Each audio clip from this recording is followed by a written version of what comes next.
Sim, eu sou o professor Bairros e no tutorial de hoje nós vamos ver JFET como amplificador de pequenos sinais. Vamos lá? Sim, o transistor JFET é um excelente amplificador, como no circuito da figura. Mas como analisar um circuito de pequenos sinais com JFET? Será que também tem o ganho beta? Será que tem um modelo para pequenos sinais? A resposta é sim. O JFET tem um modelo para pequenos sinais. Esse modelo é mostrado na figura. Comparando com o transistor de junção, na entrada não tem a resistência RE. Isso é bom, um cálculo a menos. Na verdade, a impedância de entrada do JFET é um circuito completamente aberto. Claro, a impedância de entrada do JFET é infinita. Não entra corrente alguma no gate do JFET. Mas o JFET também tem uma fonte de corrente no circuito de saída. Essa fonte de corrente é controlada pelo parâmetro GM, que significa transcondutância. O que será isso? Será que ela veio da Transilvânia? A transcondutância é definida para pequenos sinais, como a razão entre a variação da corrente de dreno e a variação da tensão aplicada entre o gate e o source. A unidade é o Siemens. Esse trans da transcondutância significa uma transferência da tensão de entrada para a saída na forma de corrente. Assim como o beta, a transcondutância pode ser encontrada no datasheet dos componentes, mas lá é chamada de YFS, ou transadmitância. Veja na figura.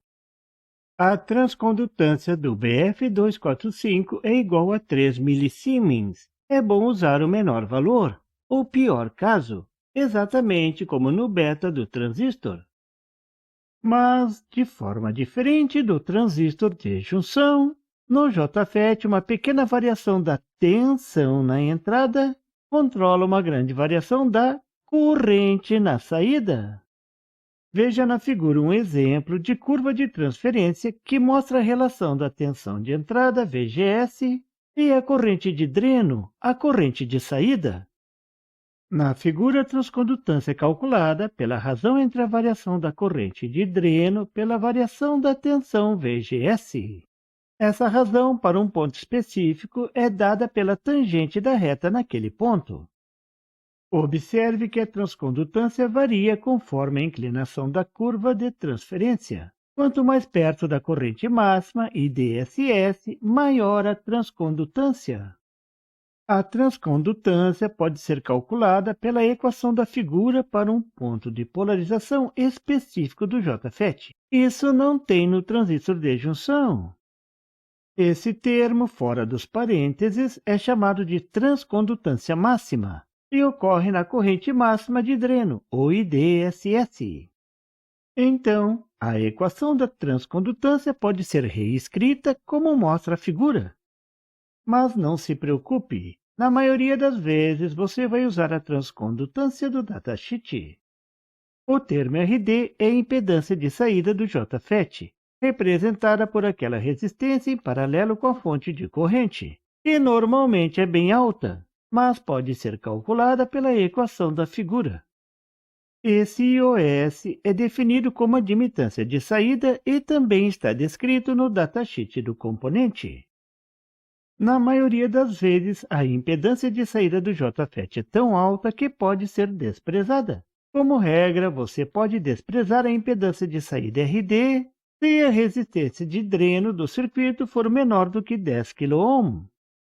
O restante é fácil. É só seguir a análise de circuitos que você está acostumado. Então, vamos ver um exemplo? Vamos calcular o ganho de tensão no circuito da figura. Para solucionar, o primeiro passo é desenhar o circuito equivalente para pequenos sinais. Note que os capacitores e a fonte de tensão DC foram colocados em curto, exatamente como na análise de circuitos de pequenos sinais com transistor de junção.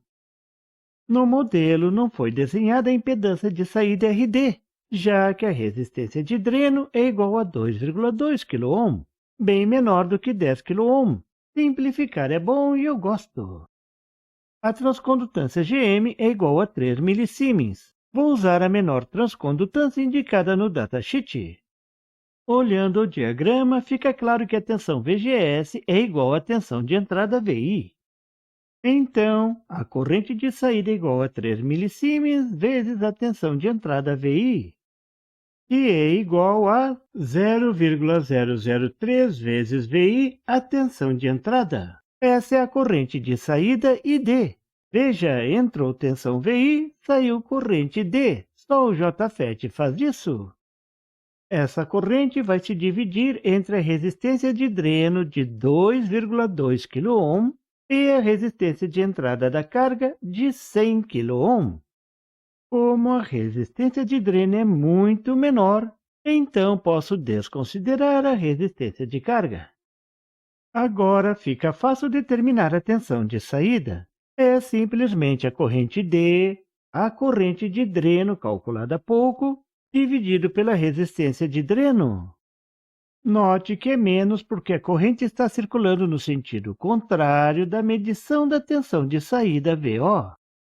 Substituindo a corrente de dreno na equação, colocando o valor da resistência de dreno de 2,2 kΩ, que é igual a 2.200 ohm, calculando, a tensão de saída é igual a menos 1,36 vezes a tensão de entrada.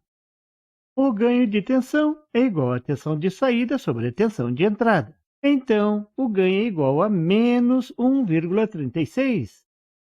Esse é um ganho bem pequeno. Essa é uma das características dos amplificadores com JFET. O ganho de tensão é muito menor do que o circuito equivalente com um transistor de junção. Esse menos significa que o sinal vai sair invertido. A grande vantagem desse circuito é a impedância de entrada altíssima. Isso facilita o uso do JFET em circuitos com transdutores de baixa potência, como os microfones de eletreto. Outra grande vantagem do JFET é que ele trabalha facilmente em altas frequências. Esse tipo de amplificador é muito usado em radiofrequência. Outra vantagem é a simplicidade. Veja na figura a equação do ganho desse tipo de circuito de forma literal. É muito simples.